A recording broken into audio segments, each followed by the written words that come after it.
Welcome to Super Connections. I am your host, Jennifer K. Hill, helping you with the golden triangle of connection where you will super connect to yourself, others, and your purpose. Join me each week as I will share from some of my favorite tips and tools for super connecting, and I'll bring in some of my favorite friends and thought leaders to help support you on your journey to super connecting to the life of your dreams.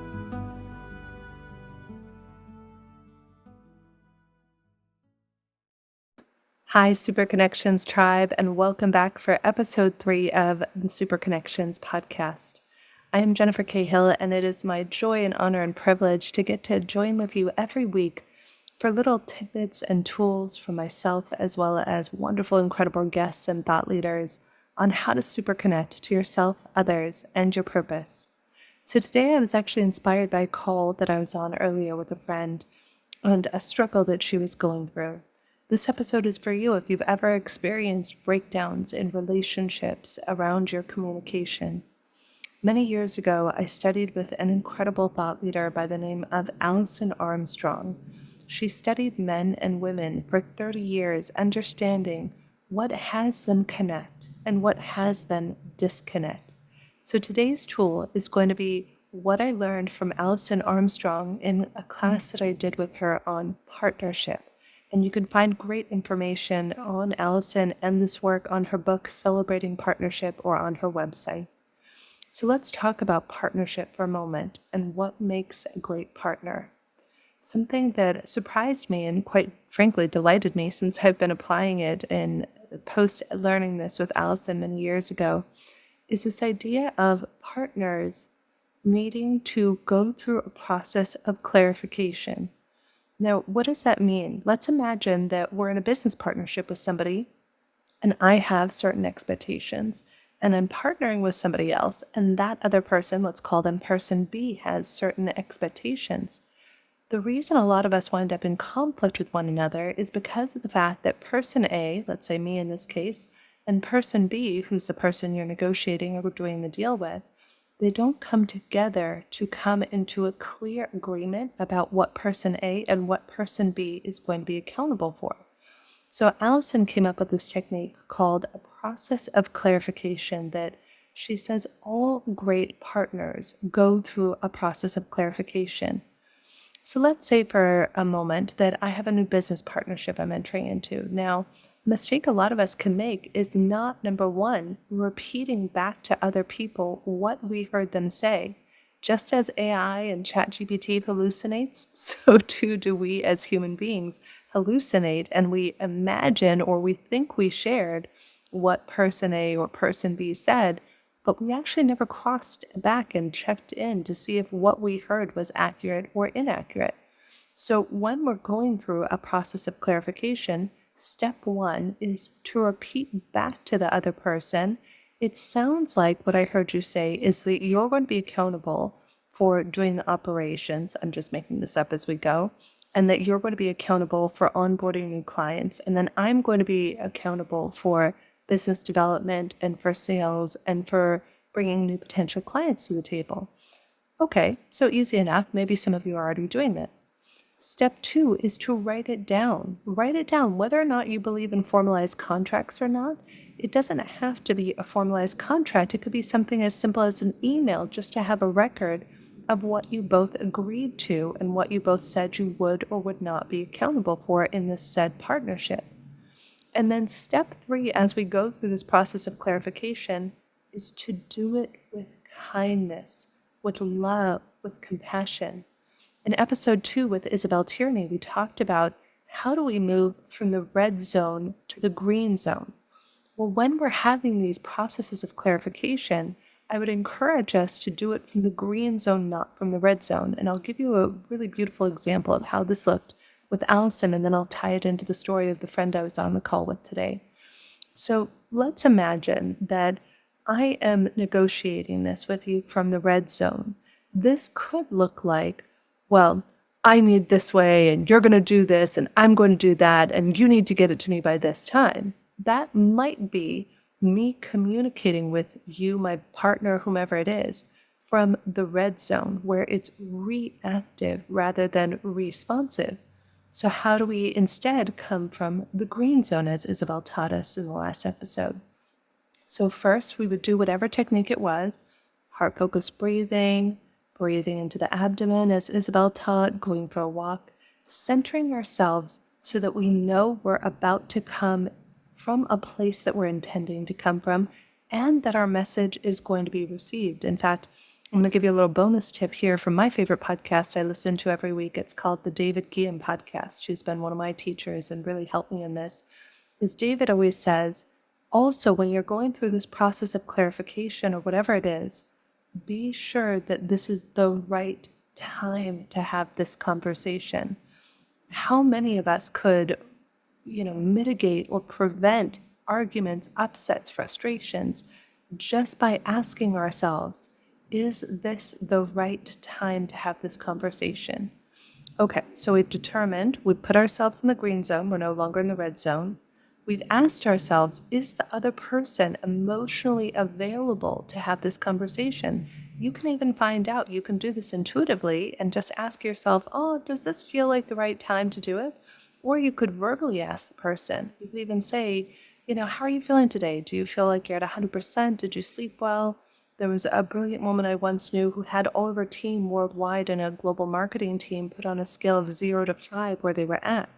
5 being they're doing amazing, 0 being they're not doing great. And maybe you have an agreement with all of your partners that you only have important conversations where you're both at a 3 or higher on a given day. Everybody with me so far? Great. So we're in the green zone. We pause to either intuitively ask ourselves, is the person available to receive what we're about to share them? Or we've actually physically asked them to see if it lands. Can you talk about this right now? Do you have the emotional bandwidth to talk about this? And then 3 is once we've done those things, we do it in a place that is kind and loving and compassionate. We talk to others the way we would want to be spoken to. So I'm now going to backtrack and give you the example of a wonderful exercise I did in a class with Alison on partnership. So she had us partner up, boys, boys, girls, girls, boys, girls. It didn't really matter who was dancing with whom gender-wise. It just mattered that you had one partner. You had partner A and partner B who were practicing dancing with each other.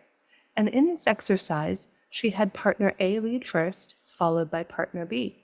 Well, so they go around, and then the goal of partner B was to give A feedback the first time, how they would just naturally do it, maybe in a more critical way, the feedback of how A did leading. So let's imagine that person A led, person B now was the person being led in the dance.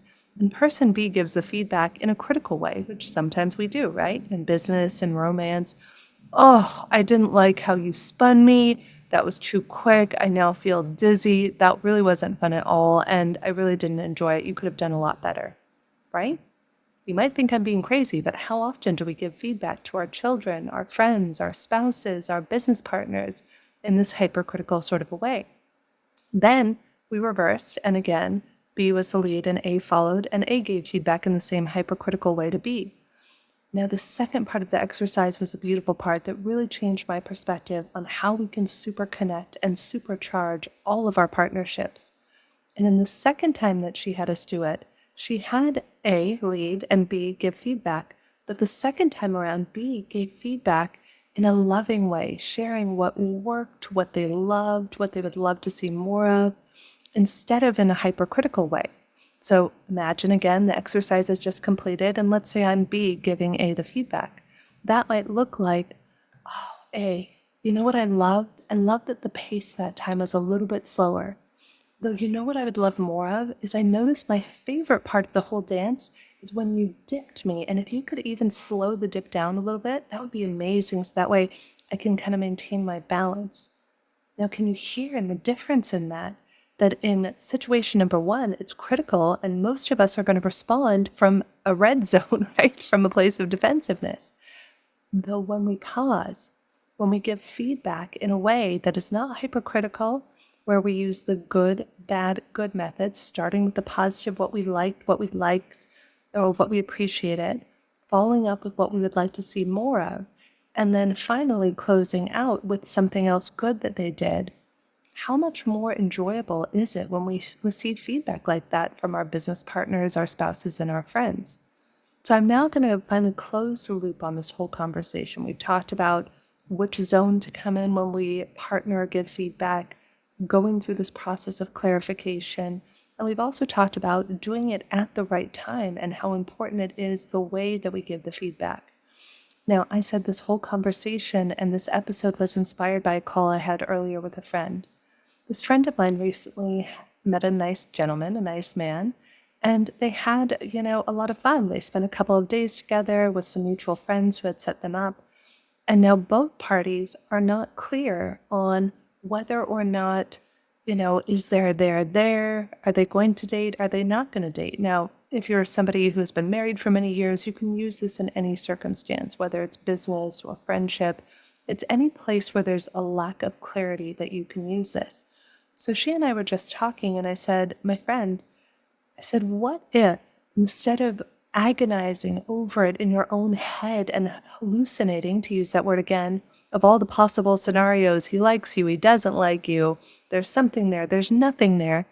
What if instead you just got really authentic and said, hey, I had a great time.